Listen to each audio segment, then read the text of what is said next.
우리 가정이 다 외향이에요. 그리고 하필 내가 가는 일터도 굉장히 외향적인 어떤 직업이에요. 뿐만 아니라 내 주변에 있는 대부분의 친구들도 다 외향형들이 많아요.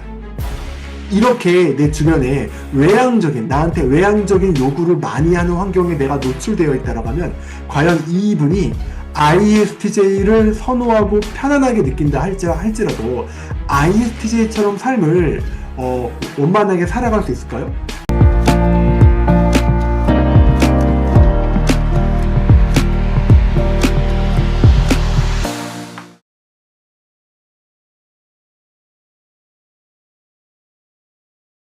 이 5가지 정식 검사임에도 불구하고 유형 결과가 바뀌었다라고 하는 것은요, 이 5가지 요인을 한번 살펴보셔야 돼요. 자, 저는 이 중에서 가장 확률이 높은 것을 환경 영향이라고 보통 보고 있습니다. 제가 MBTI 해석 상담을 굉장히 많이 했거든요. 근데 대부분의 정식 검사가 많이 바뀌었다라고 하면 보통 환경 영향이 가장 컸어요.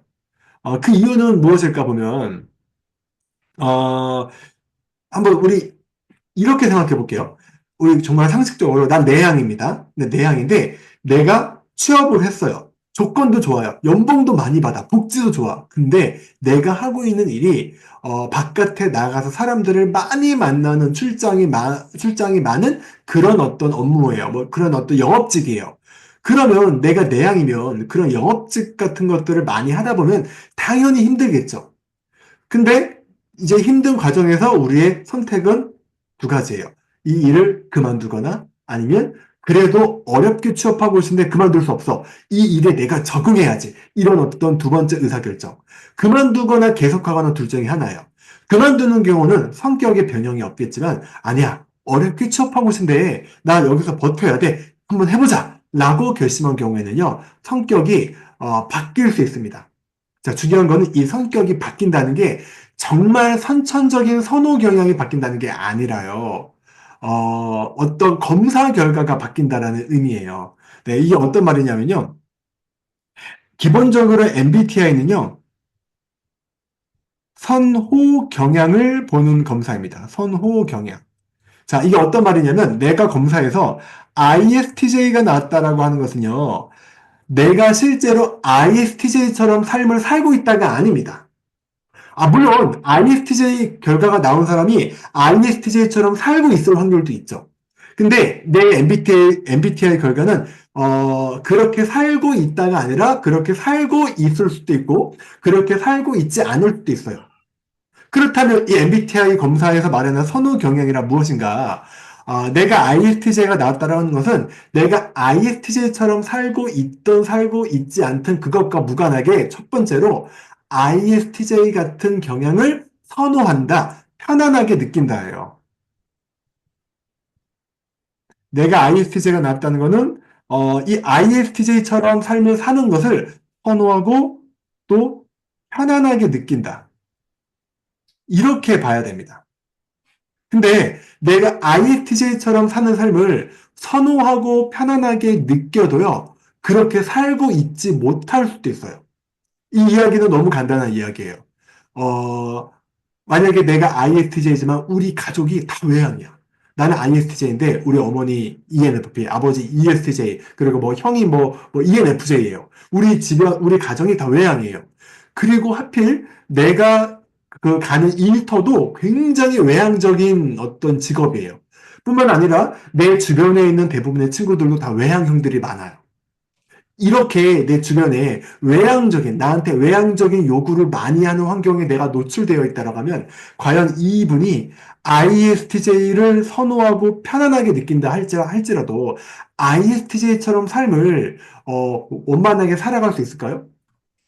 그렇지 않습니다. 그래서 MBTI 결과는 내가 ISTJ 같은 행동을 실제 삶에서 보인다라고 해석하기보다도 내가 이 ISTJ처럼 살고 있던 그렇지 않든 그것과 무관하게 첫 번째로 이런 경향을 선호한다, 편안하게 느낀다라고 봐야 돼요.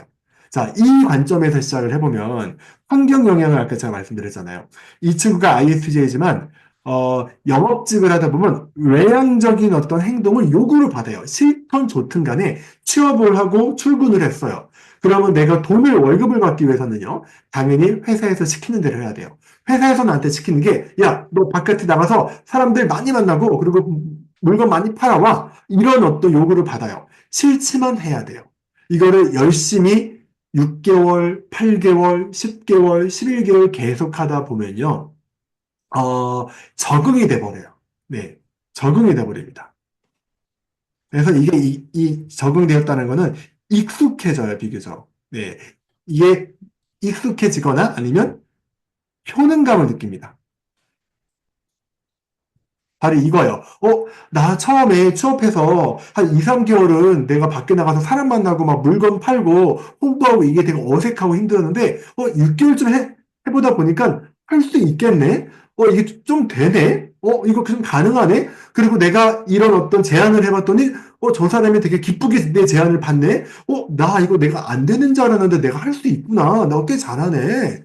이렇게 효능감이 생기게 됩니다. 그러면 그다음부터는 그 일이 좀 덜 어렵게 되고 좀 익숙하게 됩니다. 그리고 그 다음에 MBTI 검사를 해보다 보면요. 당연히 25점이던 내양이 뭐 2점으로 주는 경우도 있고요. 뭐 10점으로 줄어드는 경우도 있고요. 이렇게 낮게 되어버릴 수 있어요. 왜냐? MBTI 검사할 때, 헷갈리거든요. 외향적으로 하는 거, 내향적인 문화인가, 외향적인 문화? 두 개, 두 개 다 나인 것 같은데, 뭔가 이번에는 외향적인 문화도 공감이 가는데, 체크. 이렇게 돼버린단 말이에요. 그러니까, 선호 경향을 보는 검사일지라도, 이 어떤 특정 어떤 지표나 특정 어떤 문화, 를 물어봤을 때 반대 지표에 대한 어떤 효능감이 생기거나 적응이 되어버리게 되면 검사할 때 선호 경향을 물어보는 질문일지라도 그때부터는 헷갈리게 됩니다. 그렇게 되면 어쩔 때는 내향 문항을 찍고 어쩔 때는 외향 문항을 찍고 이렇게 돼버리면 당연히 25점이었던 내향 점수가 2점으로 다시 나오게 될 수 있다는 거예요. 가장 큰 게 보통 환경 영향입니다. 네. 이 부분 때문에 정식 검사임에도 검사 결과가 바뀔 때가 있어요. 그리고 또 한 가지가 이런 경우도 있습니다. 의도적인 노력. 자, 특히 저의 이야기를 하자면 저는 어렸을 적부터 되게 외향형에 대한 되게 부러움이 되게 많았습니다. 좀 열등감이 되게 많이 있었고요. 어, 초등학교 때를 떠올려 보면 외향적인 친구들을 되게 부러워했던 것 같아요. 왜? 제가 그때 제 시각으로 봤던 외향적인 사람들은요, 너무 사람들과 잘 어울리고, 말도 너무 잘하고, 사람들한테 인기도 많아요. 사람들과 잘 어울려. 또 잘 이끌어. 뭐 이런 부분들이 저한테는 되게 매력적으로 느껴졌거든요. 왜냐하면 저는 그런 게 없었거든요. 그래서 외향형에 대한 부러움이 되게 많았어요. 사실 저 같은 경우는. 근데 저와 같이 어떤 나의 성격에 컴플렉스를 갖고 있거나, 좀 뭔가 열등감을 갖고 있는 이런 사람들이, 저기는 외향형 부럽다. 나도 저 외향형처럼 한번 되어보고 싶다. 이런 어떤 열망을 갖게 되면요. 그 외향형처럼 되기 위해서 외향형의 행동들을 관찰하기 시작합니다. 외향들은 말할 때 저렇게 말하고 저렇게 행동하는구나. 이렇게 이렇게 1단계로 관찰을 하고요. 두 번째는 내가 모방을 해요, 모방. 그래. 그럼 나도 이번엔 친구들 만날 때 그때 저 외향형이 저렇게 말했던 것처럼 나도 똑같이 한번 해봐야지. 일부러 의도적으로 모방을 합니다. 그래서 그 외향형처럼 되기 위해서 일부러 행동을 따라해 보는 거예요. 그렇게 의도적으로 노력을 계속 하다 보면요. 이것 역시 적응이 됩니다. 즉, 이것도 익숙해진다는 말이에요. 자, 이런 상태에서 MBTI 검사를 하게 되면요. 원래 그 선호 경향이 그것대로 나오지 않고요. 내가 의도적으로 노력해서 학습한 결과가 나타날 수 있어요. 네, 이런 부분도 분명히 검사 결과에 반영이 됩니다. 또 다른 경우는 심리적인 발달. 이런 경우는 사실 흔하진 않은데요. 우리가 보통 중년기가 되면요. 이 성격이 발달해요. 칼 구스타프 융이 말하기로는 중년기가 되게 되면요. 내 반대 타입들을 좀 받아들이기 시작해요. 무슨 말이냐? ISTJ였던 사람이 중년기가 되면요. 그 젊을 때는 내 반대인 ENFP 경향을 밀어내요. 불편해요. 불편해하다가 중년기가 되면 뭔가 나의 삶에서 ENFP를 밀어냈지만, 이젠 이 ENFP를, 나의 반대 성향인 ENFP의 이런 어떤, 경향성들을 내가 수용하고 받아들이기 시작합니다. 그러면 좀 젊을 때보다 덜 불편하게 ENFP에 대한 그런 사람들뿐만 아니라 내 무의식 안에 잠재되어 있는 ENFP스러운 이런 모습들을 받아들이기 시작하면서 심리적 발달이 이루어져요.